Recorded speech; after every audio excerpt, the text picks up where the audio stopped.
أعوذ بالله من الشيطان الرجيم بسم الله الرحمن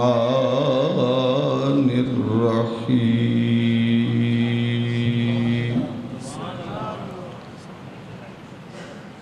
نحمده ونصلي ونسلم على رسوله الكريم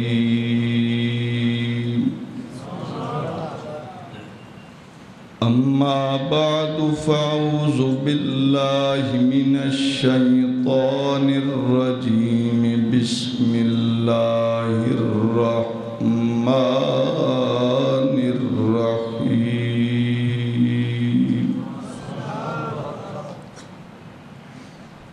يا أيها الذين آمنوا كتب عليكم الصيام كما كتب على الذين من قبلكم لعلكم تتقون يذهب عنكم الرجس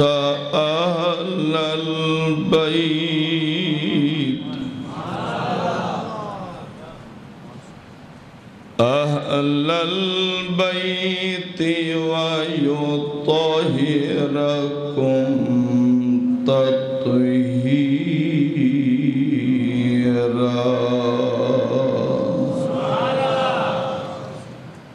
صدق الله مولانا العظيم وصدق رسوله النبي الكريم إن الله وملائكته يصلون على النبي يا أيها الذين آمنوا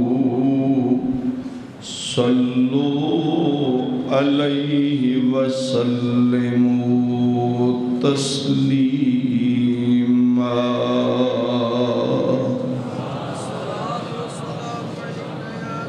الصلاة والسلام عليك يا رسول الله الصلاة والسلام عليك يا حبيب الله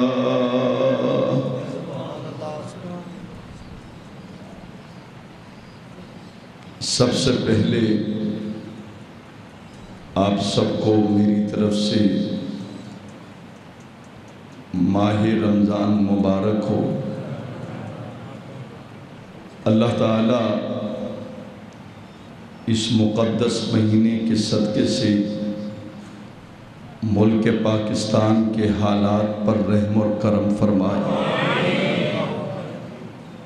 ملک پاکستان آج کل دن حالات سے دوچار ہے، کہیں حادثات، کہیں فرقہ واریت، کہیں قتل و غارت،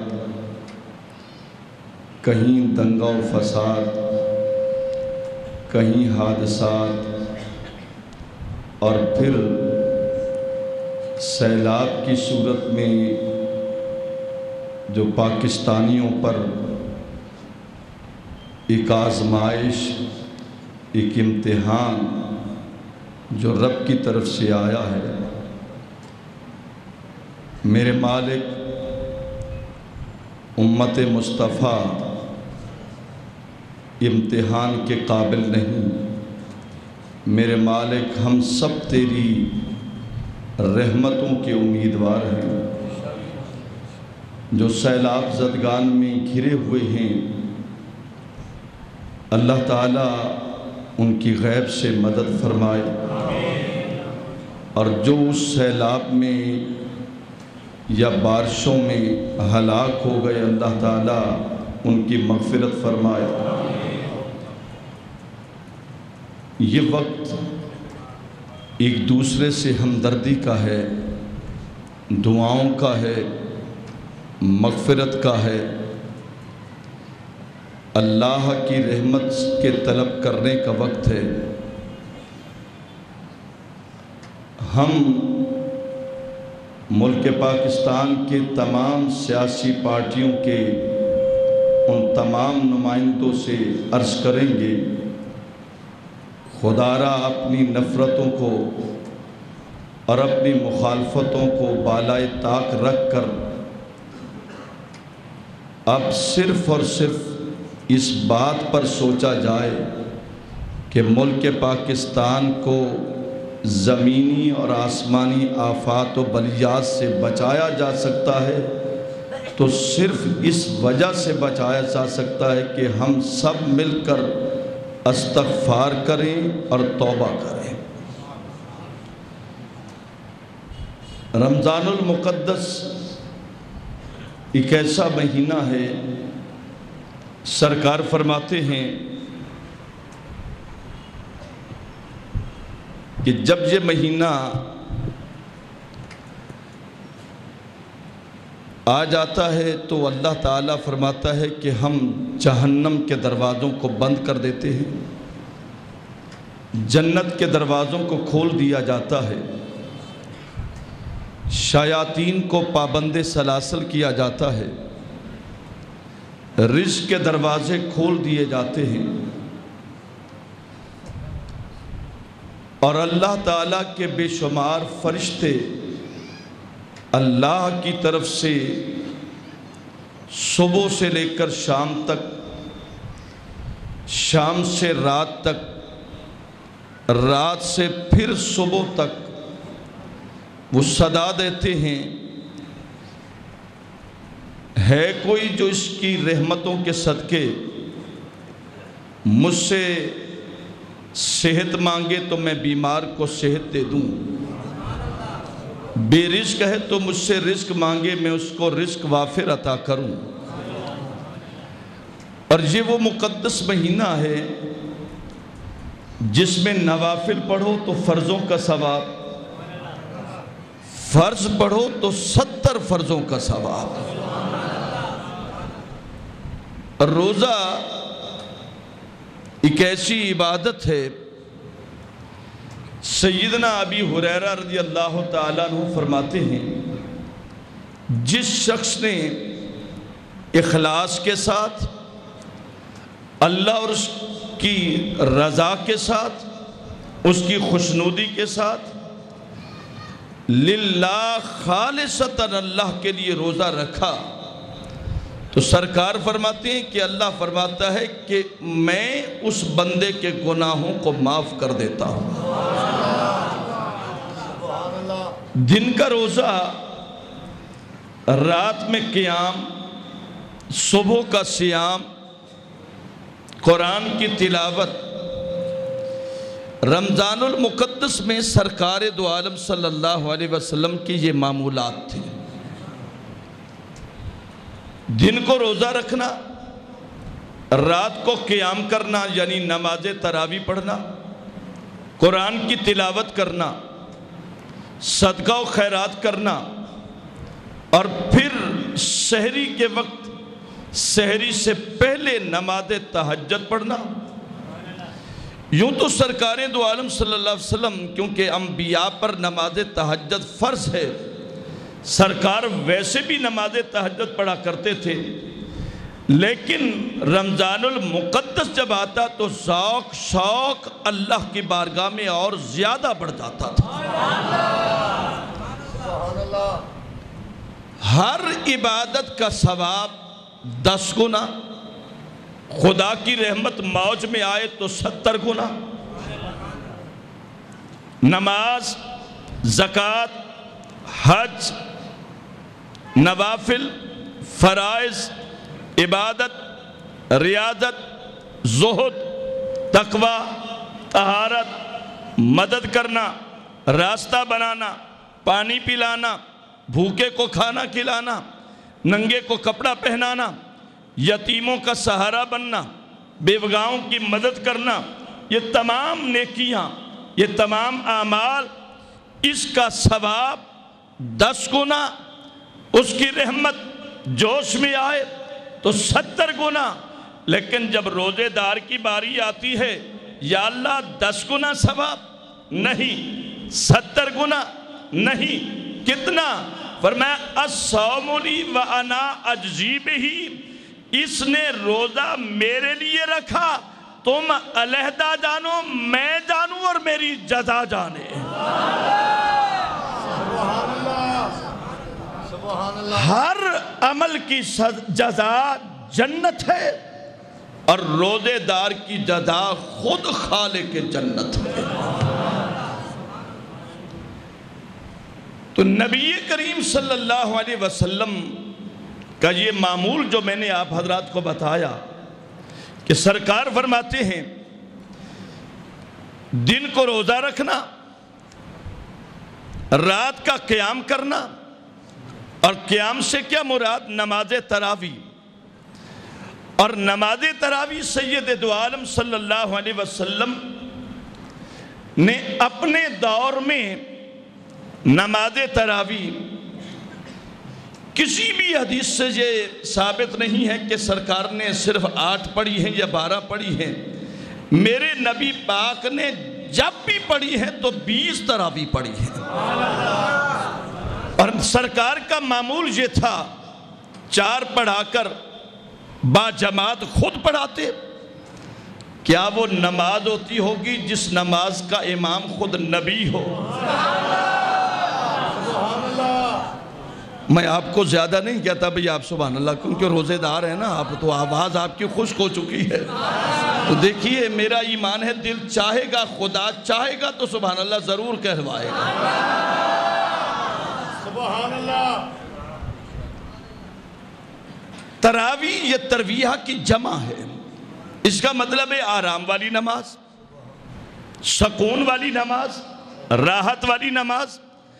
یعنی 4 رکعت سرکار دو عالم صلی اللہ علیہ وسلم پڑھ لیا کرتے تھے، اور جو کچھ قرآن مجید کی تلاوت ہوتی اس کا ترجمہ کرتے، اس کی تشریح بیان کرتے، اور پھر سرکار نماز تراویح شروع کرا دیتے۔ 4 کے بعد پھر بیٹھ جاتے، اور اللہ اور اس کے رسول سید دو عالم صلی اللہ علیہ وسلم اللہ کی الوہیت اور اس کی وحدانیت اور اس کا ذکر کرتے، جو کچھ پڑھا ہوتا اس کو بیان کرتے، اور جب نماز تراویح مکمل ہو جاتی پھر نماز وتر بھی با جماعت خود ادا فرماتے۔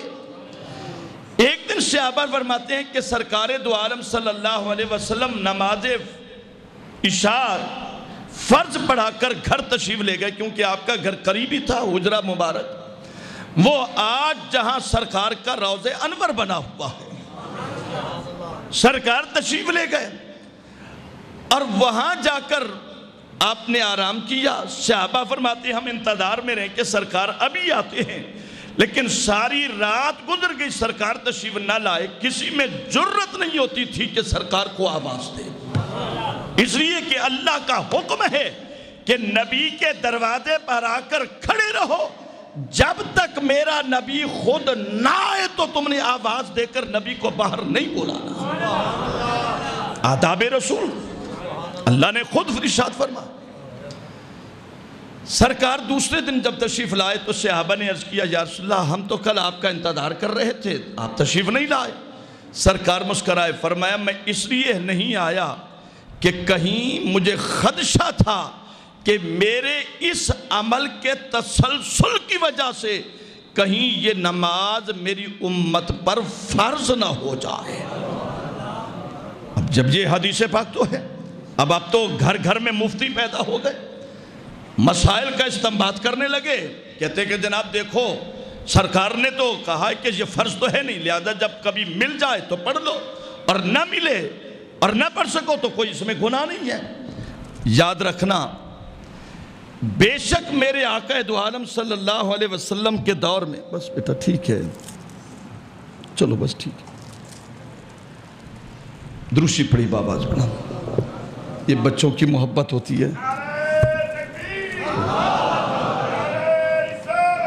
عثمان غنی رضی اللہ تعالیٰ عنہ کی ڈیوٹی لگائی قرآن مجید کو جمع کرنے کے لیے. جب قرآن مجید ایک جلد میں مکمل ہوا تو حضرت سیدنا سعید ابن مسیب، حضرت سعید ابن خدری اور دیگر صحابہ جو بہت قابل اور کمال کے حفاظ تھے، انہوں نے بیٹھ کر یہ محنت کی، ترتیب کی، تدوین کی، سپارے بنائے، رکوع بنائے، صورتیں بنائی اور حضرت مولا کائنات کو بلایا کہ آپ اس کی تصدیق کریں، کیونکہ علی مرتضیٰ کے لیے نبی نے فرمایا کہ انا مدینۃ العلم والی بابھا، میں علم کا شہر ہوں، علی اس کا دروازہ ہے. علی مرتضیٰ نے الف سے لے کر والناس تک قرآن سارا پڑھا. عثمان غنی کا ماتھا چوما، فرمایا عثمان مبارک کو قرآن ویسے لکھا ہے جیسے لوح محفوظ پر لکھا ہوا.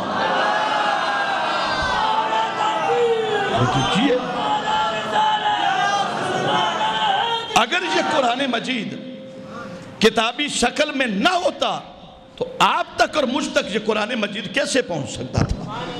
تو سرکار نے فرمایا میرے صحابہ کی سنت میری سنت ہے. سیدنا فاروق اعظم رضی اللہ تعالیٰ عنہ کا دور آیا. سیدنا صدیق اکبر کے دور میں بھی یہ باقاعدہ نہیں پڑھی گئی. حضرت سیدنا فاروق اعظم رضی اللہ تعالیٰ عنہ کا دور آیا. انہوں نے دیکھا مساجد میں لوگ آتے ہیں، اپنے اپنے طور پر پڑھ کر چلے جاتے ہیں. کوئی 10 منٹ پر آتا ہے، کوئی 20 منٹ آتا ہے، کوئی پہلے آتا ہے، کوئی بعد میں آتا ہے. حضرت سیدنا فاروق اعظم نے تمام صحابہ سے مشورہ کرنے کے بعد یہ اعلان کیا کہ نماز تراویح 20 رکعت بعد جماعت ادا کی جائے گی اور ایک حافظ سب سے پہلے حضرت سعید ابن مسیب کو نماز تراویح کا پہلا امام مقرر کیا گیا. اور اس کے بعد آپ نے اعلان کیا کہ باقاعدگی کے ساتھ نماز تراویح پڑھی جائے. حضور اس کی وجہ فرمایا ایک تو نماز تراویح رمضان المقدس میں قیام کا لطف بھی آئے گا اور جو لوگ قرآن نہیں پڑھ سکتے نماز تراویح میں قرآن پڑھا بھی جائے گا، آسانی سے سنا بھی جائے گا. یہی وجہ ہے کہ نماز تراویح اب علماء نے فتویٰ دیا، تمام جمہور علماء کا یہ فتویٰ ہے اور انہوں نے فیصلہ کیا کہ نماز تراویح سنت مؤکدہ ہے. اس کو جان بوجھ کر اگر قضا کیا جائے گا تو سخت گناہگار ہے. اگر کسی مجبوری کی بنا پر رہ گئی ہے تو اس کی قضا نہیں ہے، قضا فقط فرائض اور واجبات کی ہے. نبی کریم صلی اللہ علیہ وسلم نے اس مقدس مہینے کے لیے جو حکم دیا، فرمایا دل کو روزہ رکھو اور یہ نہ سمجھنا کہ روزہ فقط ہم پر فرض ہوا. آئیے اللہ کے قرآن سے پوچھ لیتے ہیں. دروشی پڑھی بابا.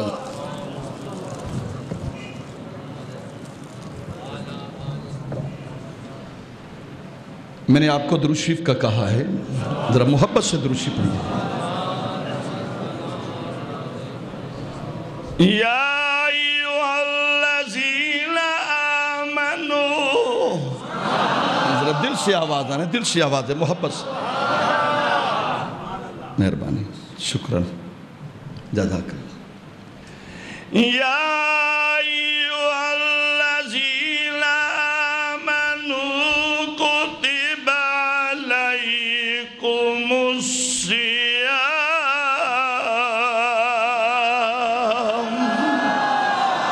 ہاتھ بلند کر کے کہو نا سبحان اللہ. اس انداز سے کہو کہ خدا تمہاری سبحان اللہ کے صدقے سیلاب کی اس آفت و مصیبت سے ہم سب کو محفوظ فرمائے. اے لوگو ایمان والو، کہیں یہ گمان نہ کرنا کہ روزے فقط ہم پر فرض ہوئے. اور فرمایا اللہ کا قرآن کہتے ہیں کما کتب علی الذین من قبلکم، کہ اس سے پہلی امتوں پر بھی روزے فرض کیے گئے. اور اس کا مقصد کیا ہے اب وہ بھی قرآن نے بیان کر دیا. اے لوگو ایمان والو، پھر اللہ کا قرآن پڑھیے اور دلوں کو زندہ کیجئے. اللہ فرماتے ہیں یا ایوہا الذین آمنوا کتب علیکم الصیام کما كتب على الذين من قبلكم لعلكم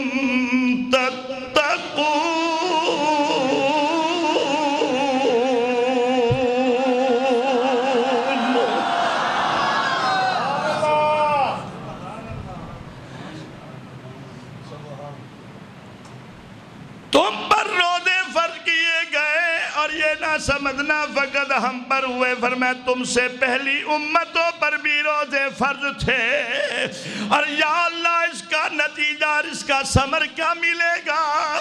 فرمایا جو روزہ دار روزہ رکھے گا تو اللہ فرماتا ہے کہ تمہیں تقوی اور طہارت اور پرہیزگاری کی دولت نصیب ہوگی، لعلکم تتقون، تاکہ تم پرہیزگار بن جاؤ۔ اب روزہ اور یہ رمضان المقدس نتیجہ اور ثمر یہ ہے کہ اللہ تعالیٰ نے کس قدر اللہ تعالیٰ نے یہ کرم کر دیا۔ فرمایا مسلمانوں کا یہ گمان نہ کرنا، اور پھر تاریخ انبیاء کو اٹھا کر دیکھو، حضرت آدم علیہ السلام ہر مہینے کی 13، 14، 15 تاریخ کو روزہ رکھتے، حضرت نوح علیہ السلام نے زندگی بھر جب تک زندہ رہے کوئی ناغہ نہیں کیا صرف عیدین کے علاوہ، حضرت یحییٰ علیہ السلام ایک دن چھوڑ کر دوسرے دن روزہ رکھتے، حضرت ابراہیم علیہ السلام پر بھی روزے فرض ہوئے، حضرت موسیٰ علیہ السلام کی امت کے لیے 40 روزے فرض کیے گئے، حضرت عیسیٰ علیہ السلام کی امت پر 2 مہینے کے روزے فرض ہوئے۔ عیسیٰ علیہ السلام کے جانے کے بعد جب اللہ تعالیٰ نے انہیں آسمانوں پر بلایا، اب نصارہ اور عیسائیوں نے کیا کیا؟ اگر گرمی میں روزے آتے تو چھوڑ دیتے، وہ سردیوں میں روزے رکھتے یا موسم بہار میں روزے رکھتے، انہوں نے اپنی مرضی سے روزے رکھنا شروع کیے، لیکن جب امت مصطفیٰ کی باری آئی، گرمی ہو یا سردی ہو، اللہ فرماتا ہے پیارے حبیب انہوں نے تیرے حکم پر اور تیری ادا پر عمل کیا، اب اعلان کر دو کہ روزے دارو تم سے میرا نبی بھی راضی ہو گیا اور میں خود رب بھی راضی ہو گیا۔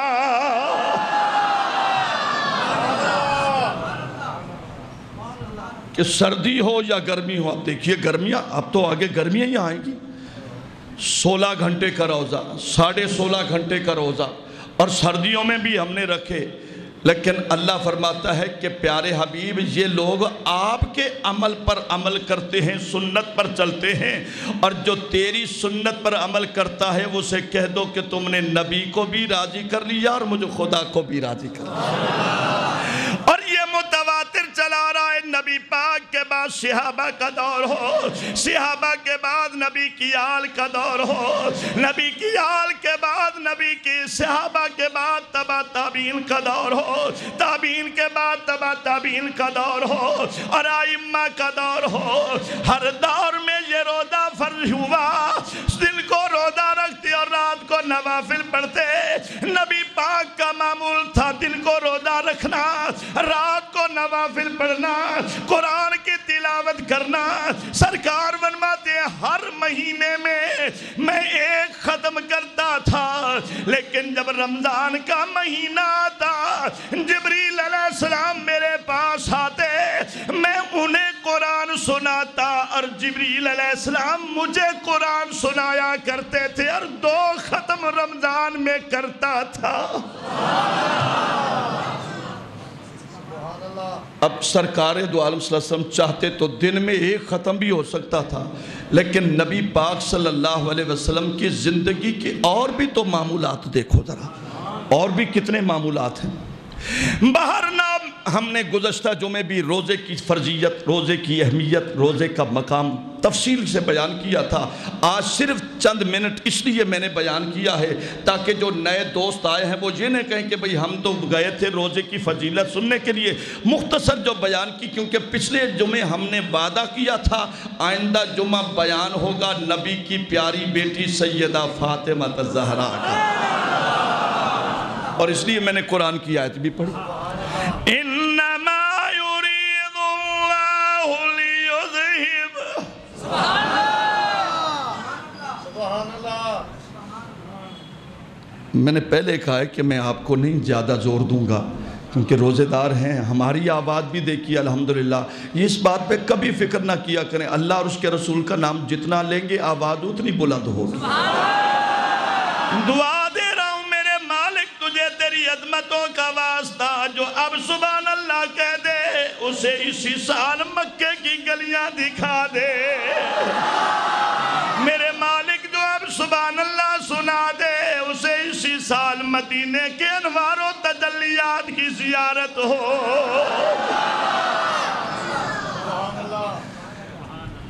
اور ہمارا تو ایمان ہے کہ نبی کی آل کی محبت ہمارے ایمان کا جز ہی نہیں بلکہ عین ایمان ہے. سید دو عالم صلی اللہ علیہ وسلم کا جب پہلا نکاح ہوا سیدہ خدیجہ الکبریٰ سے، اس وقت نبی پاک کی عمر تقریباً 25 برس ہے. سیدہ خدیجہ الکبریٰ کی عمر تقریباً 40 برس ہے. یہ اعلان نبوت ابھی نہیں ہوا. اعلان نبوت کو میرے آقا دو عالم نے 40 سال کی عمر میں کیا. اب کچھ لوگوں نے کہنا شروع کر دیا نبی کو نبوت 40 سال کے بعد ملی ہے. ارے جماعت اہل سنت کا عقیدہ ہے نبی جوانی میں ہو تو تب بھی نبی ہے، نبی بچپن میں ہو تو تب بھی نبی ہے، نبی لڑکپن میں ہو تو تب بھی نبی ہے. حلیمہ کی کچی کلی میں رہے تو نبی تب بھی نبی ہے. حلیمہ کی بکریاں چرائے تو نبی تب بھی نبی ہے. حلیمہ کا دودھ پیے تو نبی تب بھی نبی ہے. آمنہ کے شکم میں ہو، باپ کی پشت میں ہو، دادا کی پیشانی میں ہو، ارے عالم ارواح میں ہو، نبی تب بھی. بولو نبی تب بھی. اور سرکار کی پہلی بیٹی نبی پاک کی 4 بیٹیاں ہیں. کتنی بولو؟ پہلی بیٹی حضرت سیدہ زینب سلام اللہ اس وقت پیدا ہوئی جب نبی پاک کی عمر 27 برس ہے. اعلان نبوت سے پہلے پیدا ہوئی. اور دوسری بیٹی حضرت سیدہ رقیہ اس وقت پیدا ہوئی جب نبی پاک کی عمر تقریباً 28 یا 29 برس ہے. تیسری بیٹی وہ بھی اعلان نبوت سے پہلے پیدا ہوئی اور تیسری بیٹی کا نام سیدہ ام کلثوم ہے. پہلی بیٹی حضرت سیدہ زینب ہے. اہل سنت اہل تشیع کی تمام کی کتابوں کا ذمہ وار ہوں. کسی نے بھی نبی کی ایک بیٹی کا نہیں لکھا. اہل سنت نے بھی نبی کی 4 بیٹیوں کا ذکر کیا. اہل تشیع نے بھی نبی کی 4 بیٹیوں کا ذکر کیا. پہلی بیٹی سیدہ زینب سلام اللہ، دوسری بیٹی سیدہ حضرت رقیہ اور تیسری بیٹی حضرت سیدہ ام کلثوم ہے. اور اعلان نبوت کے پہلے سال میں نبی کی 4تھی بیٹی سیدہ فاطمہ الزہرا اس دنیا میں تشریف لائی. اور یہ وہ بیٹی ہے جس کے لیے میرے آقا فرماتے ہیں الفاطمہ بضعۃ منی، فاطمہ میرے جگر کا ٹکڑا ہے. فاطمہ میرے جگر کا ٹکڑا ہے. اولاد والو خدا سب کی اولاد سلامت رکھے. ارے بیٹا ہو یا بیٹی ہو، میرے آقا فرماتے ہیں بیٹا خدا کی نعمت ہے اور بیٹی خدا کی رحمت ہے. بیٹا خدا کی نعمت ہے اور بیٹی خدا کی رحمت ہے. ان سے پوچھئے جن کے پاس دنیا کی ہر نعمت ہو، دولت ہو، عزت ہو، منصب ہو، عظمت ہو، صحت ہو، دنیا ہو، سب کچھ ہو، دنیا کی ہر نعمت ہو، لیکن اولاد جیسی نعمت نہ ہو تو میاں بیوی ساری ساری رات رو رو کر پکارتے ہیں مولا ایک بیٹا یا بیٹی دے دیتا جو باپ اور ماں تو پکارنے والا ہوتا. سیدہ فاطمہ الزہرا رضی اللہ تعالیٰ عنہ جو اعلان نبوت کے بعد پیدا ہوئی، اس کے لیے میں نے تفصیل پہلے بے شمار مرتبہ عرض کر دی ہے کہ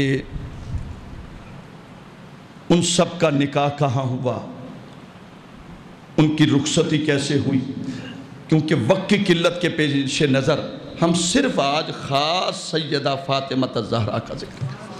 فاطمہ اس کا مطلب ہے چھڑوانے والی، زہرا کہتے ہیں پھول کو، اور بطول کہتے ہیں کہ جس کے اول زندگی کے اول سے لے کر آخر تک کبھی ناپاکی اس کے قریب نہ گئی ہو۔ اور سیدہ طیبہ طاہرہ بی بی فاطمہ رضی اللہ تعالیٰ عنہ، میرے آقا دو عالم فرماتے ہیں فاطمہ جنتی عورتوں کی سردار ہے، فاطمہ میرے جگر کا ٹکڑا ہے۔ سیدہ خدیجہ الکبریٰ کے بطن سے یہ پیدا ہونے والی چوتھی بیٹی سیدہ فاطمہ الزہرا، کیونکہ گھر میں سب سے چھوٹی تھی، نبی پاک کو بڑی پیاری تھی۔ ام المومنین حضرت عائشہ صدیقہ رضی اللہ تعالیٰ عنہ فرماتی ہیں نبی پاک کی چال اور ڈھال کے مطابق ہم نے کسی کو نہیں دیکھا جتنا ہم شکل ہم نے حضرت سیدہ فاطمہ کو دیکھا۔ سیدہ فاطمہ جب بھی آتی تو یوں لگتا کہ سرکار تشریف لا رہے ہیں، اور نبی پاک کے وصال کے بعد سیدہ زہرا پاک کو بہت زیادہ دکھ ہوا۔ اس سے پہلے نبی پاک کی پیاری زوجہ حضرت سیدہ خدیجہ الکبریٰ رضی اللہ تعالیٰ عنہ، وہ نبی کی بیوی ہے جس نے ساری دولت نبی کے قدموں پہ قربان کر دی، اور جب اسلام لائیں تو مکے میں سب سے زیادہ دولت مند تھی، اور جب اسلام لائیں تو ساری دولت نبی کے قدموں پہ نچھاور کر دی۔ ان کے وصال کا وقت ہو گیا، شدت مرض اختیار کر گئی، حضرت آقا دو عالم گھر میں آئے۔ اب ذرا محبت سے دلوں کو تھام کر بیٹھئے۔ سیدنا آقا دو عالم گھر میں تشریف لائے، سیدہ خدیجہ الکبریٰ کی مرض شدت اختیار کر گئی، اور حضرت آقا دو عالم قریب بیٹھے ہیں۔ سیدہ خدیجہ الکبریٰ نے کہا اے میرے سر کے تاج، میرے وصال کا وقت قریب آ گیا، میں چند باتیں نصیحت نظر کرنا چاہتی ہوں۔ حضور نے فرمایا کہ اے خدیجہ ایسی بات نہ کرو۔ اس سے چند دن پہلے میرے نبی پاک کے چچا حضرت سیدنا ابو طالب کا بھی وصال ہو گیا۔ سرکار کے چچا تھے، مولا کائنات کے سرکار سیدنا علی مرتضیٰ کے والد گرامی تھے۔ چند دن ان کا پہلے وصال ہو گیا، اور اس کے بعد سیدہ خدیجہ الکبریٰ بھی داغ مفارقت دینے والی ہیں۔ سرکار نے فرمایا خدیجہ کیا بات ہے؟ عرض کی یا رسول اللہ، سب سے پہلی بات تو یہ ہے اگر زندگی میں مجھ سے کوئی خطا ہو گئی ہو تو مجھے معاف کر دینا۔ بس اتنا کہا تو پیارے پیغمبر کی آنکھوں سے آنسو چھلک پڑے۔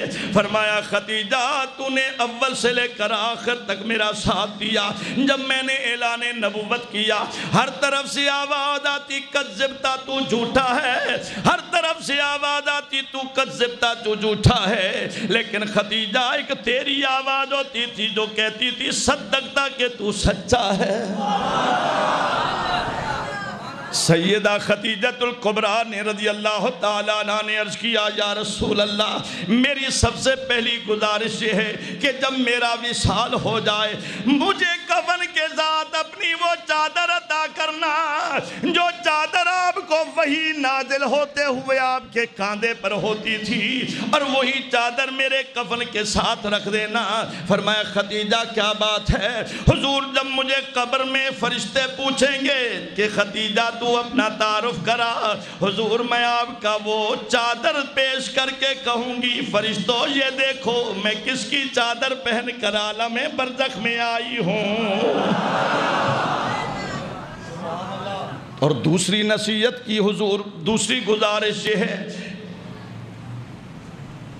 کہ میری یہ 4 بیٹیاں باقی 3 بیٹیاں تو بڑی ہیں، لیکن یہ سب سے چھوٹی بیٹی جس کا نام سیدہ فاطمہ ہے، حضور بس اس کا خیال کرنا، حضور اس کا خیال کرنا۔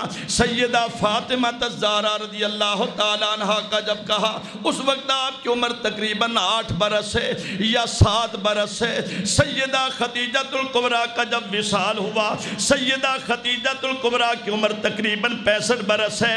25 سال میرے نبی کے حرم میں رہی، اور جو نبی کے حرم میں رہے اللہ فرماتے ہیں پیارے حبیب اپنے امتیوں سے اعلان کر دو، اور جو تیرے حرم میں آ گئی وہ مومنوں کی ماں بن گئی۔ سیدہ خدیجہ الکبریٰ نے بیٹی سیدہ فاطمہ الزہرا کا ہاتھ پکڑا اور کہا حضور بس خیال کرنا، حضرت سیدہ زینب کا نکاح بالعاص سے ہو چکا ہے، حضرت ام رقیہ سیدہ رقیہ کا عثمان غنی سے ہو چکا ہے، اور سیدہ زینب کے بعد سیدہ رقیہ کے بعد ام کلثوم جو میری بیٹی وہ بھی عمر میں بڑی ہے، لیکن یہ فاطمہ الزہرا جو میرے جگر سے مجھ کو زیادہ پیاری ہے۔ سرکار نے فرمایا خدیجہ الکبریٰ اگر یہ تیرے جگر سے تجھ کو زیادہ پیاری ہے، اور میں اعلان کرتا ہوں فاطمہ تو بدعۃ منی، فاطمہ میرے جگر کا ٹکڑا ہے۔ سیدہ فاطمہ الزہرا رضی اللہ تعالیٰ عنہ نے جب اپنے باپ اور ماں کی گفتگو کو سنا تو رو کر عرض کرنے لگی، اے امی جان کیوں داغ مفارقت دے کر جا رہی ہو؟ فرمایا بیٹا میرے وصال کا وقت قریب آ گیا، میں تجھے اتنا کہنا چاہتی ہوں، پہلے تیرے والد گرامی جب آتے تھے گھر میں، باہر کے لوگ کبھی پتھر مارتے اور کبھی کانٹے بچھاتے اور کبھی ظلم و ستم کرتے، اور تیرے والد گرامی کے زخموں کو میں اپنے دوپٹے سے صاف کرتی۔ بیٹا خیال کرنا جب میرے بعد تیرے والد پہ کوئی ظلم و ستم کرے، بیٹی میرے طرح تو نے بھی اپنے والد گرامی کا خیال رکھنا ہے۔ باہر نہ ہو سیدہ فاطمہ الزہرا رضی اللہ تعالیٰ عنہ کی پرورش جس انداز سے میرے نبی نے فرمائی، خدیجہ الکبریٰ کے وصال کے بعد سرکار نے انہیں تعلیم بھی دی، سرکار نے انہیں قرآن مجید بھی سکھایا، سرکار نے انہیں ادب کی تعلیم بھی دی، اور میرے نبی نے فرمایا کہ لوگوں قیامت تک جتنی بھی خواتین آئیں گی، حضرت حوا سے لے کر قیامت تک جتنی عورتیں آئیں گی، میری بیٹی تمام عورتوں کی سردار ہوگی، میری بیٹی تمام عورتوں کی۔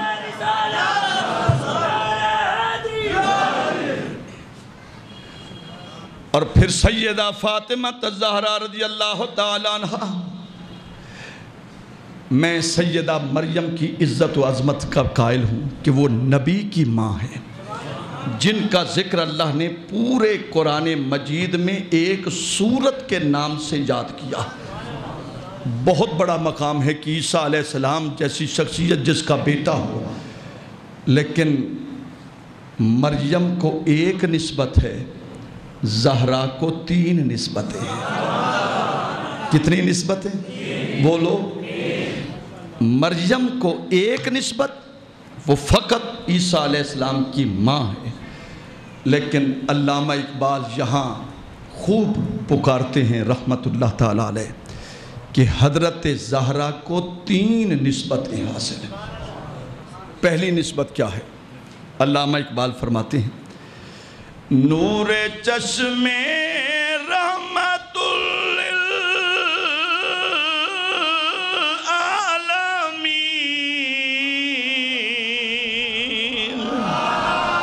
پہلی نسبت، نور چشم رحمت للعالمین امام اولین و آخرین۔ پہلی نسبت یہ کہ نبی کی بیٹی ہے، اور دوسری نسبت یہ کہ علی مرتضیٰ کی بیوی ہے، اور تیسری نسبت حسنین کی ماں ہو۔ کتنی عظیم نسبتیں ہیں، بیٹی نبی کی، بیوی علی کی، اور ماں حسنین کی رضی اللہ تعالیٰ عنہما۔ اور وہ سیدہ فاطمہ الزہرا ابھی بچپن تھا، تقریباً نبی پاک صلی اللہ علیہ وسلم کی اس بیٹی کی عمر 4 یا 5 برس تھی۔ سرکار جب بھی آتے تو سیدہ فاطمہ الزہرا نبی کے لیے جاگ رہی ہوتی اور بڑی محبت تھی، بڑا پیار تھا، اس لیے سرکار جب بھی فاطمہ الزہرا کو دیکھتے تو سرکار کھڑے ہو جاتے، ماتھا چومتے، بال سونگھتے، ابا جان آپ میرے لیے کھڑے نہ ہوا کریں، میں آپ کی بیٹی ہوں، آپ میرے باپ ہیں، میں آپ کی امتی ہوں، آپ میرے پیغمبر ہیں۔ حضور آپ کی تو وہ ذات ہے کہ آپ کے قدم جہاں لگیں تو عرش بن جائے، آپ کا لعاب کڑوے کنویں میں جائے تو میٹھا ہو جائے، آپ کے ہاتھ کا اشارہ ہو تو ڈوبا ہوا سورج واپس آئے، آپ کا اشارہ ہو تو چاند تو ٹکڑے ہو جائے، آپ کے حکم پر پتھر کلمہ پڑھنے لگیں۔ حضور جب میں آتی ہوں تو آپ کھڑے ہوتے ہیں تو مجھے عجیب محسوس ہوتا ہے، آپ میرے لیے کھڑے نہ ہوا کریں۔ تو پیغمبر نے جواب کیا دیا؟ اللہ تعالیٰ سب کی بیٹیوں کی عزت و عظمت کو سلامت رکھے، آمین کہو، بلندی سے آمین کہو۔ نبی کریم صلی اللہ علیہ وسلم نے فرمایا فاطمہ قرآن آئے تو میں نبی کھڑا نہیں ہوتا، جبریل آئے تو میں نبی کھڑا نہیں ہوتا، بیٹی فاطمہ میں تجھے دیکھ کے لیے اس لیے کھڑا ہوتا ہوں کہ مجھے قیامت تک آنے والے ہر باپ کو نصیحت کرنی ہے کہ بیٹیوں کا شان کیا ہے۔ بیٹا بے شک قرآن آئے تو تیرا نبی کھڑا نہ ہو، اور قرآن آئے جبریل آئے تو نبی استقبال نہ کرے، لیکن بیٹا جب تجھے دیکھتا ہوں تو ہر آنے والے قیامت تک باپ کو سبق دے رہا ہوں کہ اولاد والو بیٹا خدا کی نعمت ہے اور بیٹی خدا کی رحمت ہے۔ اور پھر یہاں ایک تھوڑا چھوٹا سا مسئلہ بھی سن، حق چاریہ سرکار نے فرمایا خدا نے تمہیں جو جائیداد دی ہے اور جو تمہیں حصہ دی ہے، فقط بیٹوں کا خیال نہ کیا کرو، قرآن کا فیصلہ ہے کہ جس طرح قرآن نے کہا تقسیم اسی طرح کیا کرو۔ اکثر ایسا ہوتا ہے کہ جناب جائیداد کی تقسیم ہوتی ہے تو بچوں کو تو بہت نوازا جاتا ہے، لیکن بیٹیوں کو یہ کہہ کر اس سے محروم کر دیا جاتا ہے کہ ہم نے تو تیری شادی کی تھی، تیری شادی پہ اتنا خرچہ آیا تھا۔ یہ سراسر قرآن کے خلاف ہے۔ جو بھی باپ اور ماں کی جائیداد ہے تقسیم ویسے کی جائے جس طرح اللہ اور اس کے رسول کا حکم ہے، کہ مرد کا ایک حصہ عورت کا آدھا حصہ، اور میں نہیں کہتا، خود اللہ کا قرآن کہتا ہے یوصیکم اللہ فی اولادکم، اپنی اولاد میں وصیت کرو کہ تمہاری جو بھی جائیداد ہے اس کی تقسیم اس طرح کرو جس طرح قرآن نے بتایا کہ مرد کا بچے کا ایک حصہ اور بیٹی کا آدھا حصہ۔ اور سرکار فرماتے ہیں جس نے شریعت مصطفی کے مطابق اپنی جائیداد کی تقسیم کی ہو، کل قیامت کے دن وہ میری شفاعت سے ہرگز محروم نہ رہے گا۔ اور میرے نبی سے پوچھو کہ بیٹی کا شان کیا ہے، نبی سے پوچھو کہ بیٹی کی عظمت کیا ہے، نبی سے پوچھو کہ بیٹی کا مقام کیا ہے، نبی سے پوچھو کہ بیٹی کی فضیلت کیا ہے۔ سیدنا آقا دو عالم فرماتے ہیں کہ لوگوں، میں نے جہاں رشتے کیے اور جہاں سے رشتے لیے وہاں مرضی میری نہیں، جو کچھ مجھے رب کہتا گیا میں نبی اس پہ عمل کرتا گیا۔ سرکار دو عالم صلی اللہ علیہ وسلم کو اپنی بیٹی سیدہ فاطمہ الزہرا کے رشتے کی بڑی فکر تھی، کیونکہ سیدہ خدیجۃ الکبریٰ کا وصال ہو گیا۔ میرے آقا مسجد نبوی میں تشریف فرما ہے، چہرہ اداس سیدنا صدیق اکبر رضی اللہ تعالیٰ عنہ سمجھ گئے کہ نبی کریم نے ایک دن ذکر کیا کہ فرمایا کاش اگر خدیجۃ الکبریٰ ہوتی تو میری بیٹی فاطمہ الزہرا کے رشتے کے لیے کچھ کوشش کرتی۔ نبی پاک نے فرمایا میں صبح سے شام تک اللہ کی الوہیت اور اس کے دین کی تبلیغ میں ہوں۔ بس جب اتنا کہا تو سیدنا صدیق اکبر رضی اللہ تعالیٰ عنہ نے عرض کیا یا رسول اللہ اجازت ہو تو گزارش کروں۔ فرمایا کیا کہتے ہو حضور؟ میں اپنے بیٹے کے لیے آپ کی بیٹی کی خیرات لینا چاہتا ہوں۔ سرکار خاموش رہے، حضرت سیدنا فاروق اعظم نے بھی کہا لیکن نبی پاک خاموش رہے۔ صحابہ فرماتے ہیں جس بات کا جواب نبی نہ دیتے ہم سمجھ جاتے کہ نبی کی مرضی نہیں ہے، اس لیے کہ میں بولوں تو مرضی میری ہو، آپ بولیں تو مرضی آپ کی ہو، لیکن نبی نہیں بولتا جب تک کہ مرضی اللہ کی نہ ہو۔ یہ شیخین اٹھے، بارگاہ نبوت سے اٹھے اور واپس جا رہے تھے تو راستے میں مولا کائنات مل گئے، سیدنا علی مرتضیٰ مل گئے۔ ان دونوں نے کہا ہم دونوں اپنی بات کو واپس لیتے ہیں، کیا خیال ہے نبی کی بیٹی کے لیے علی کا رشتہ کیسا رہے گا؟ سیدنا علی مرتضیٰ سے مشورہ کیا، انہوں نے کہا کہاں نبی کی بیٹی اور کہاں میں نبی کا غلام ہوں۔ سیدنا صدیق اکبر نے فرمایا کیا تم نے مواخات مدینہ کو بھلا دیا؟ سرکار جب ہجرت کر کے واپس آئے نبی پاک نے ہر صحابی کو مہاجر کو انصار کا بھائی بنایا، ہر ایک صحابی کو کسی کا بھائی بنا دیا۔ اور جب حضرت علی مرتضیٰ کی باری آئی عرض کی یا رسول اللہ سبھی کو آپ نے سب کا بھائی بنایا لیکن مجھے نہیں بنایا۔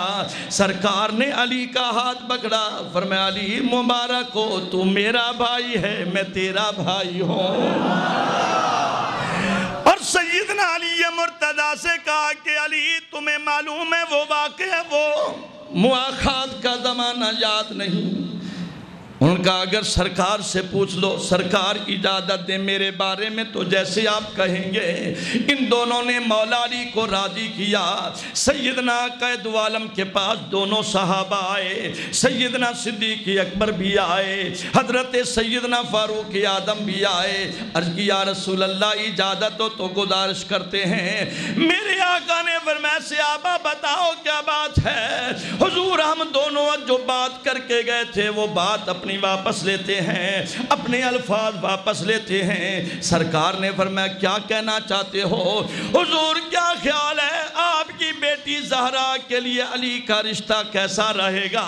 بس اتنا کہنا تھا۔ سرکار کھڑے ہوئے، ابو بکر صدیق کو سینے سے لگایا، حضرت عمر کو سینے لگایا، فرمایا ابو بکر عمر مبارک ہو، تھوڑی دیر پہلے جبریل بھی یہی پیغام دے کر جا رہے ہیں۔ مرتضیٰ کو بلایا گیا، علی مرتضیٰ آئے، سرکار نے فرمایا علی کچھ تمہارے پاس ہے؟ حضور اور تو کچھ نہیں، بس ایک سواری کے لیے سوار ہے، ایک سواری میرے پاس گھوڑا ہے جو جنگ میں کام آتا ہے، اور ایک تلوار ہے اور ایک زیرہ ہے۔ سرکار نے فرمایا زیرہ بیچ دو اور کچھ سامان لے آؤ، کھجوریں لے آؤ، میں نبی اپنی بیٹی کے ساتھ تیرا نکاح کرتا ہوں۔ 400 درہم میں سیدنا عثمان غنی نے زیرہ کو خریدا۔ عثمان غنی نے زیرہ خرید کر زیرہ واپس کر دی اور پیسے بھی دے دیے۔ سیدنا علی مرتضیٰ رضی اللہ تعالیٰ عنہ جا کر، اور ہاں میرے نبی نے حضرت بلال کو بلایا، فرمایا بلال جاؤ بازار سے کھجوریں لے کر آؤ اور صحابہ کو اعلان بھی کر دو آج مسجد نبی میں میرے نبی کی بیٹی کا نکاح مولا کائنات سے ہو رہا ہے۔ ہے۔ سیدنا قائد عالم نے علی مرتضیٰ سے رائے طلب کی اور پھر گھر میں گئے تو سیدہ فاطمہ الزہرا سے پوچھا، فرمایا بیٹا میں تیرا نکاح علی مرتضیٰ سے کر رہا ہوں۔ حضرت زہرا خاموش ہو گئی۔ میرے نبی نے فرمایا کہ زہرا خدا تمہیں سلام دے رہا ہے، اور جبریل نے آ کر پیغام دیا حضور مدینے کی دھرتی پر نہیں، عالم ارض میں اور پوری دھرتی پر زہرا جیسی کوئی خاتون نہیں اور علی جیسا کوئی مرد نہیں۔ فرمایا میں نے حضرت فاطمہ الزہرا نے خاموشی اختیار کی۔ سرکار نے فرمایا کہ اعلان کر دو، مسجد نبی میں سرکار نے علی مرتضیٰ کا نکاح زہرا سے پڑھ دیا، اور میرے نبی پاک نے وہ کھجوریں تقسیم کی۔ سرکار دو عالم صلی اللہ علیہ وسلم نے مبارک دی، ہاتھ اٹھا کر دعا کی، یا اللہ میری زہرا کے بدن سے علی کی وجہ سے ایسی اولاد دے جو میرے دین کو زندہ رکھنے والی ہو۔ سیدنا قائد عالم نے جب نکاح پڑھ لیا، اب زہرا کی رخصتی کا وقت آ گیا۔ سرکار نے فرمایا زہرا چلو میں تمہیں علی کے گھر چھوڑا۔ دیکھا تو زہرا رو رہی ہے۔ میرے آقا فرماتے ہیں زہرا رونے کا سبب کیا ہے؟ ما یبکی کہ یا زہرا یا بنتے، اے بیٹی زہرا رونے کا سبب کیا ہے؟ ابا جان آج میں نے آج سے پہلے مدینہ کی دھرتی پر یہودیوں کی بیٹیوں کی شادیوں کو دیکھا، زرق و برق کا لباس ہو اور ان کے پاس حسین لباس ہو اور خوشبو بھی اعلیٰ ہو۔ حضور جو یہودی کی بیٹی ہو اس کی شادی ہو تو اعلیٰ لباس ہو، لیکن جو علی کی بیوی ہو اور نبی کی بیٹی ہو اس کے کپڑے تو دیکھو۔ کاش اگر آج میری امی خدیجہ الکبریٰ ہوتی مجھے ایسا لباس نہ دیتی۔ سرکار نے فرمایا زہرا تمہیں معلوم ہے میں چاہوں تو جنت سے ہزاروں جوڑے منگوا سکتا ہوں، لیکن بیٹا قیامت تک آنے والی غریب امت کو دے رہا ہوں، اگر ان کے پاس کچھ نہ ہوگا زہرا وہ تجھے دیکھ کر میری سنت پر ادا کر کے اپنی بچیوں کو رخصت کیا کریں گے۔ اور پھر نبی کریم صلی اللہ علیہ وسلم نے فرمایا کہ لوگوں میرے آقا نے منبر پہ بیٹھ کر خطبہ دیا، فرمایا دنیا کائنات میں زہرا سے بڑھ کر کوئی اس دھرتی پر خاتون نہیں، اور عورتوں میں سب سے اعلیٰ زہرا ہے، مردوں میں سب سے فضیلت میں حضرت مولا کائنات ہیں۔ فضیلت میں سیدنا علی مرتضیٰ کی بہت سی حدیث آئی ہیں، میں فضیلت کی بات کر رہا ہوں۔ سیدنا قائد عالم کے غلاموں حضرت علی مرتضیٰ رضی اللہ تعالیٰ عنہ کا نکاح ہو گیا، اور گواہ کون بنے؟ حضرت سیدنا فاروق اعظم، حضرت سیدنا صدیق اکبر، یہ دونوں گواہ بنے، اور نبی پاک نے ڈولی روانہ کی، اور جہیز کیا تھا؟ ایک مسلح تھا، دو چادریں تھیں، اور ایک اون کی چادر تھی، اور ایک سرکار نے چند اوراق قرآن مجید کے دیے۔ فرمایا بیٹی زہرا یہی لے لو۔ مدینہ طیبہ کا ایک منافق تھا، بہت امیر تھا، بظاہر مسلمان تھا، اندر سے اسلام کا دشمن تھا، اور اس نے علی مرتضیٰ کو بلا کر کہا علی تو نے نبی کے گھر میں شادی کی ہے، تمہیں تو جہیز بھی نہیں ملا، نہ تمہیں سامان ملا ہے، اگر تو میری بیٹی سے نکاح کرتا، تیرے ساتھ اتنا رویہ اختیار کرتا، یہاں سے مدینے سے لے کر مکہ تک ایک اونٹوں کی جہیز کی قطار دے دیتا۔ جب اس ظالم نے یہ کہا حضرت علی مرتضیٰ فرماتے میں واپس گھر میں آیا، میں رات کو سویا، دیکھتا ہوں خواب میں اونٹوں کی قطار جا رہی ہے، ہر اونٹ پر دو صندوقیں ہیں، اور ہر اونٹ کے ساتھ ایک غلام بھی ہے۔ اس منافق نے کہا تھا کہ اتنا سامان دوں گا کہ مکے سے چل کر مدینے تک مدینے سے چل کر مدینے تک سارا راستہ اونٹوں کی قطار ہوتی. علی مرتضیٰ فرماتے ہیں میں رات کو سویا, میں نے قطار اونٹوں کی دیکھی, نہ مجھے پہلا اونٹ نظر آیا نہ آخری اونٹ نظر آیا. ہر اونٹ پہ 100 صندوقیں ہیں اور ہر اونٹ کے ساتھ ایک غلام بھی جا رہا ہے. میں نے پوچھنا کیا کہ اونٹ والو یہ قطار کہاں جا رہی ہے, یہ سامان کہاں جا رہا ہے؟ انہوں نے کہا کہ آج کئی دن ہو گئے نبی کی بیٹی کا نکاح علی سے ہوا ہے, اسی دن سے زہرا کا جہیز جنت میں لے کر جا رہے ہیں. اور وہ سیدہ طیبہ طاہرہ, اللہ اکبر, کل قیامت کے دن میں ہر بی بی کی, میں نے پہلے بھی کہا, میں تمام ان خواتین کی عزت و عظمت کا قائل ہوں. حضرت حوا آدم علیہ السلام کی گھر والی ہو اور انسانیت کی ماں ہو, حضرت سیدہ صبورہ حضرت موسیٰ علیہ السلام کی گھر والی ہو, حضرت حاجرہ حضرت اسماعیل کی ماں ہو, حضرت سیدہ سارہ حضرت اسحاق کی ماں ہو, لیکن جو عزت اللہ تعالیٰ قیامت کے دن اللہ اپنے نبی کی بیٹی کو دے گا, معاشر کا میدان ہوگا, ہر کوئی نفسا نفسی میں ہوگا اور اعلان ہوگا یا معاشر القوم, او معاشر والو, خذو ابصارکم, اپنی آنکھوں پر ہاتھ رکھ لو, اس لیے کہ میرے محمد کی بیٹی فاطمہ آ رہی ہے. اور حدیث پاک میں آتا ہے جب فاطمہ الزہرا آئیں گی, سیدہ فاطمہ الزہرا آئیں گی, ایک ہاتھ میں نبی پاک کی بیٹی کے ایک ہاتھ میں علی کا کرتا ہوگا اور دوسرے ہاتھ میں سیدنا امام حسن کا کرتا, اور پھر یہ کرتے لے کر کوئی زہر آلود کرتا ہوگا, حسن کی شہادت کا کرتا ہوگا, علی اصغر کی معصومیت کا کرتا ہوگا, اور محمد کی جوڑی کے کرتے ہوں گے. یہ تمام کرتے لے کر سیدہ زہرا میدان محشر میں آئیں گی. ادھر اعلان ہوگا خذوا ابصارکم, اپنی آنکھوں پر ہاتھ رکھ لو, اس لیے کہ میرے محمد کی بیٹی آ رہی ہے. اور جب فاطمہ الزہرا آئیں گی اور کہیں گی یا اللہ آج تیرے انصاف کا دن ہے, میں تجھ سے انصاف طلب کرنے آئی ہوں, آج بتا میرے علی کا قصور کیا تھا جسے کوفے کی جامع مسجد میں شہید کیا گیا, میرے حسن کا قصور کیا تھا جسے زہر پلا کر جسے شہید کیا گیا, میرے حسین کا قصور کیا تھا جسے کربلا میں گردن پہ خنجر چلایا گیا.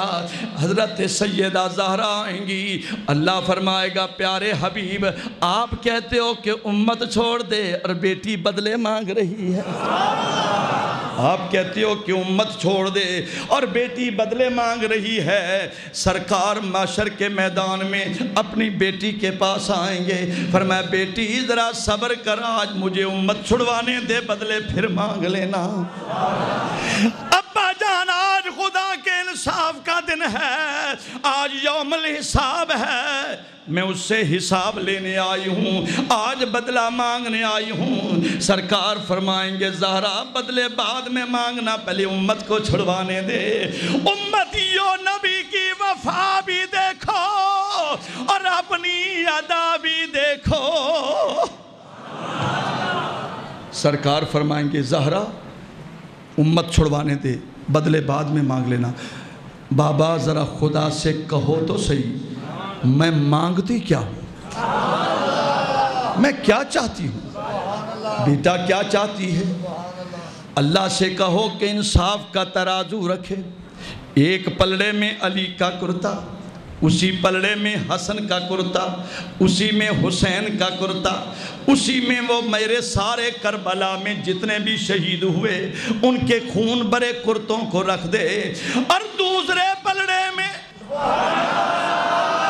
فاطمہ الزہرا نبی کی بیٹی کی عظمت دیکھو کہ مانگ کیا رہی ہے.